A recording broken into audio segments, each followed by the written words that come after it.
So, how should we even think about the economy? Is it this beautiful, intricate machine that, if you just leave it alone, it'll find its own perfect balance? Or is it something more like a sprawling, unpredictable ecosystem that's just constantly changing and evolving? The way you answer that question really changes how you see everything, from huge stock market crashes to what's happening on your own local high street. So let's break down these two really powerful ideas.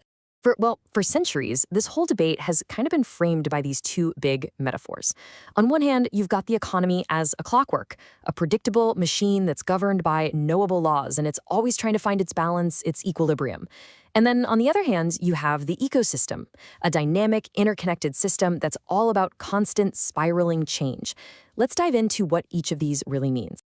All right, let's start with the classic view, the economy as this perfectly calibrated machine. Now, to understand a machine like this, economists had to figure out a way to look at just one gear at a time, without getting totally distracted by everything else spinning around it. And this clockwork idea, it has some really deep roots. You have thinkers like Adam Smith, who were totally inspired by Isaac Newton's vision of a harmonious, predictable universe. They saw the economy in the exact same way. They believed it had a natural state of balance and equilibrium, and that after any kind of disturbance, it would always, eventually, just tick its way right back to normal. Now, to make this whole clockwork model actually work, they developed this absolutely crucial tool, the concept of ceteris paribus. It's a Latin phrase, and it just means holding all other things constant. It lets you isolate one single variable to see its effect, just by pretending for a moment that the rest of this messy, complex world isn't changing at all. The great economist Alfred Marshall, well, he put it perfectly. You basically take all those other messy, disturbing causes and you put them in a theoretical box. You just ignore them for a little while. And that way you can clearly see the relationship between just two things. It's a clever way to narrow down the problem so you can actually handle it. And here's a perfect illustration of how it's used. Let's say the price of beef goes up. Okay, using ceteris paribus, we just assume nothing else in the world changes. Not your income, not the price of chicken, no new health scares on the news. With that big assumption in place, the prediction is simple and clear. People will buy less beef. See?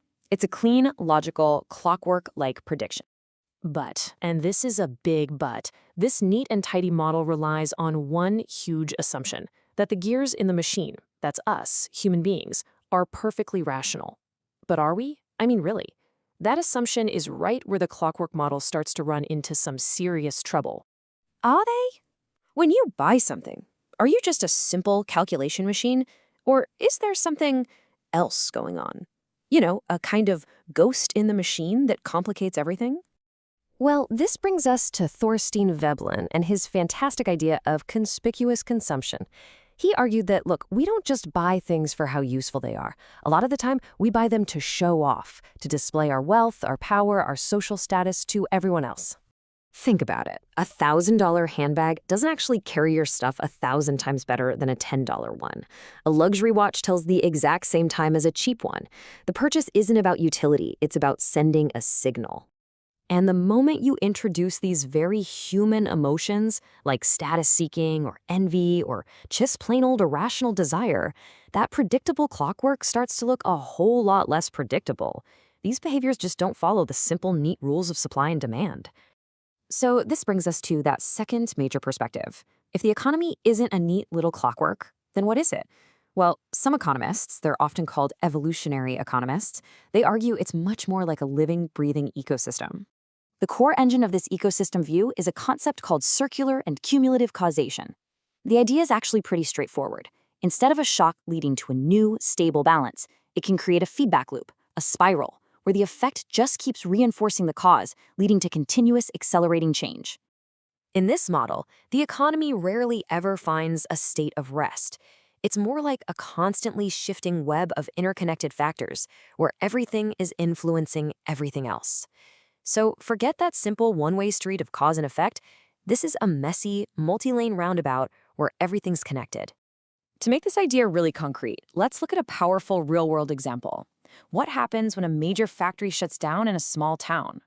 The clockwork model might predict, a new lower equilibrium, but the ecosystem model predicts something very, very different. Okay, so first, The obvious thing happens. The factory closes its doors and unemployment just shoots up. This means thousands of people suddenly have a lot less money to spend at all the local shops and restaurants. Right, so as that spending just dries up, those local businesses start to really suffer. They might have to lay off their own workers or, even worse, close down entirely. And pretty soon, the whole community starts to feel that economic pain. Now, here's where the feedback loop really kicks in. Seeing this decline, other businesses and skilled workers decide to pack up and leave, looking for better opportunities somewhere else. And this just shrinks the town's economic base even more. So you see, it's not a simple adjustment to some new stable state. No way. It's a self-reinforcing downward spiral. That initial shock doesn't create a new balance. It triggers a cascade, a domino effect of ongoing decline that's incredibly hard to stop. So which view is right? Is it the predictable clockwork or the chaotic ecosystem? Well, the modern answer is that they are both useful, but for different things. Think of them as two different lenses we can use to view the same incredibly complex economy. Let's just summarize this real quick. The mainstream clockwork view, it focuses on equilibrium. It sees change as a temporary disturbance before a new balance is found. The evolutionary ecosystem view, on the other hand, focuses on cumulative causation, seeing change as a constant, self-reinforcing process. Probably the best way to think about it is with that old phrase, the map is not the territory. The clockwork model gives us a simplified, really useful map. It's great for isolating one road to see exactly how it works. But the ecosystem view is there to remind us that the real world, the territory itself, is infinitely more complex, messy, and interconnected than any map could ever possibly show. Ultimately, understanding both of these perspectives gives us a much richer, more complete picture of the economic world that's all around us.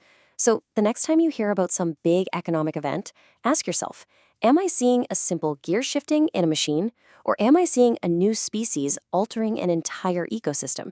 Because the answer you choose changes everything.